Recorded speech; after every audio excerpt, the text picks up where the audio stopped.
And for Belgium, their poor results on the world stage continue to mount up. They are 0 points now in the group with Romania and Slovakia both collecting 3 points.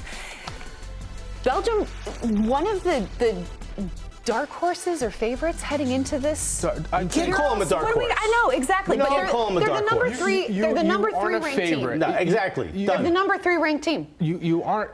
Slovakia the U.S. is 11th in the world. Like, yeah, I know those. I know. I'm just trying to give a Guys, level of perspective here because I think you're right. Slovakia is the 48th ranked team. I mean, nobody anticipated this result. Nobody saw this upset coming. But for Belgium, they just continue. Since 2018, it just feels like every time they're in one of these world competitions, they just fumble the bag, Nico. 100%. And by the way, you can't call them a dark horse and say it was the biggest upset beating. You can't. The biggest upset's not beating a dark horse.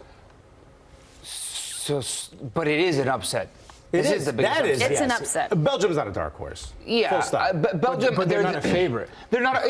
We're gonna run into this again. Yeah, but just to be clear, they're not mutually exclusive, right? You can not be a favorite and not be a dark horse. Right. You can you're up in the there. middle. You're there. You're candidate. You're respected. You're candidate. Mid. No, and definitely Mid is probably perfect for how they played. With the players that they have. I mean, Belgium with their squad, this golden generation moniker. If you look at the 11 that's put out there, from that team, from the 2014 World Cup, let's say, when they were at their strongest between 2014 to 2018, right? Ferreira, Carrasco, De Bruyne, Lukaku. Mm-hmm. That's it. You're missing Hazard in that scenario. No, but on this team today. Yeah. Right? No, but then you can go Vertonghen, Alderweireld, Courtois, right? The players on this team from that golden generation, it's only 3. So there is a rebuild going on with Belgium. That is without a doubt. Nonetheless, they still have talent.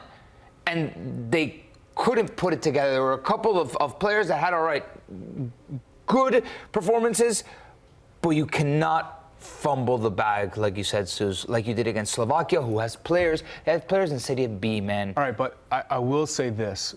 Going into this game, Dominic Tedesco, the manager for Belgium, had 14 matches. They have scored in all but 1. And he was undefeated in those matches. Unbeaten in those 14 matches. Comes into this game, and going back to the World Cup in 2022, they've had 47 straight shots without scoring a goal. Say it again? Going back to since last World Cup in 2022 to this in tournament football, they've had 47 shots without scoring a goal. And today again, you have players like Openda, who killed it in Bundesliga. You have players like Lukaku, who's the greatest goal scorer in Belgium history, and they cannot score, but they get the opportunities. This isn't a team that's struggling to create. They get the opportunities, they just can't finish. I want to give a shout out to Slovakia. I thought it was incredible. They found a way to create issues. They found a way to get the ball turned over on their side, on the other side of the pitch. A smart back heel. The ball falls to them. It's a difficult angle. It's a great shot. You deserve all the credit. I hate that we're only simply talking about Belgium, but Belgium. We're creating a lot of opportunities. They simply weren't landing those opportunities. But you're saying it's only Lukaku? Not only, but a big issue is Lukaku. You've got 2 major missed opportunities. You're not going to sit here and tell me. I'm going to say you had Trossard who had opportunities. You have KDB. Which are the glaring opportunities that you want to put away? If France wasn't up by an own goal and Kylian Mbappe missed that wide open breakaway, you can place a lot of the blame on Kylian, and he probably knows himself that he should have scored that. Just like Lukaku probably places a decent amount of blame on him not scoring the opportunities. You want your 9 to fulfill a certain goal-scoring quota. And given the baggage that Lukaku is bringing into this competition with Belgium, but not only that, from a Champions League final in a big game when he was with Inter from a season ago. Open net right in front of him. Missed it. You would want to destroy that narrative in a game like this, and it just builds a little bit more and adds a little bit of pressure. And nowadays, I feel like it's very easy to kind of like memify everything.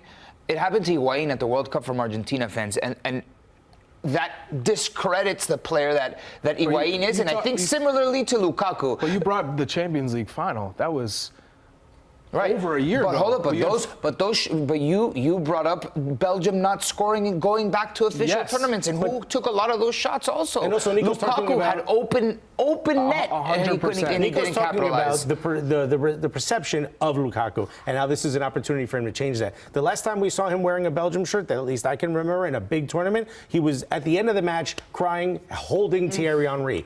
This is someone who needs to change that narrative. Did this match do anything to change that narrative? Hell to the no. Okay, so then we can place some of the blame on him. No? If the meme, But not after all you the played a blame. game, Not if the all the meme was you blame. wearing baggy jeans and Tim's on the pitch, one, you had a bad game, and two, you'd be really upset, would you not? Oh, you got that right. Okay, so I'm saying I'm not placing all the blame on Lukaku. I'm not piling on, and I don't want to do that. But he had opportunities, easy opportunities, and Agreed. he missed them both.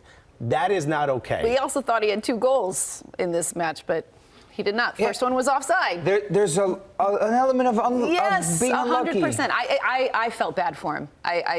How can you not? How can you not feel So bad for him? would you not start him next game? I'd absolutely start him. Can you start him and Openda at the same time? Because Openda offers you something different. If they're going to play a high line against you, his speed opens everyone up. It's going to create a lot more space. I liked Openda when he came in. I think he offered Belgium just a different dynamic up top.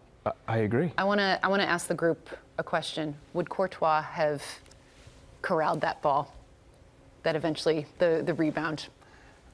I can't find an explanation as to why Courtois is not on this team. Because There I has to had be that something thought. Want me to else. explain it to you? No, I get it. There has to be something non-football related here. Yeah, oh, no, yeah. Of course it's reported. non-football It's related. pretty well known. But didn't you? point. But That's- don't you think that Courtois doesn't make a mess of that? No, when does Courtois ever make a mess of Exactly. anything? I'm just saying. Well, relationships. So the thing is, I mean, that's why he's not so on the for team. Belgium. Oh no! Not the monkey meme. You guys, they introduced That's me to KDB the. walking home. They introduced early. me to the monkey meme that says, "Oh no." I don't know how I've missed this up until this point, but now Have you not it's watched just- any of the Planet of the Apes? I don't think I've not ever really- seen any of them either. It's not really my thing. Okay, so matches against Romania and Ukraine up next for Belgium, which feel like they should be winnable matches. This result, while not ideal, it doesn't mean that they're out of it. But for Belgium, what do you have to change? I mean, is it just a kind of a forget? Like, do you have to have a short memory? Possibly. I think you have to make one small change, and for me, that would be bringing in Openda at the start of the And who match you as take opposed off? to. That's a great question. I think asked it's I asked easy. the group. I think it's Trossard that comes off. You know what? I wouldn't mind So that. I'd go Doku and Openda with Lukaku and KDB underneath. They ended the match with 1.91 XG. They were creating opportunities. They look like they should be easily beating this team. And you should not have much of a problem against Romania. I know they just won, but you really shouldn't be having a problem. And what you don't want to do is create an issue where maybe you draw and then you have to win against a Ukraine who also has to win to stay in the competition. So make that change now. How do you think this group is going to shake out at the end of group stage? If Romania make it through, that would be wild. I think Belgium. You think they're going I to do think they turn around. bounce back Yes. from this result? No one has that much quality in the group. So yeah, you would assume. No, but Ukraine also needs to bounce back. It's been because we got 2 upsets. That's the issue, I right? know. The table. If you look at the table, you would think that it's backwards. And Romania put up 3 goals. So, this could come down to goal differential as well. So they put themselves in a decent spot. You gotta win both It's games. nuts. You gotta be.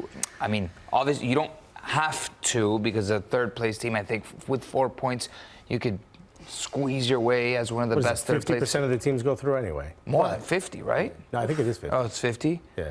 The 4 best third place teams, or whatever. Anyway, Yeah. it's so generous.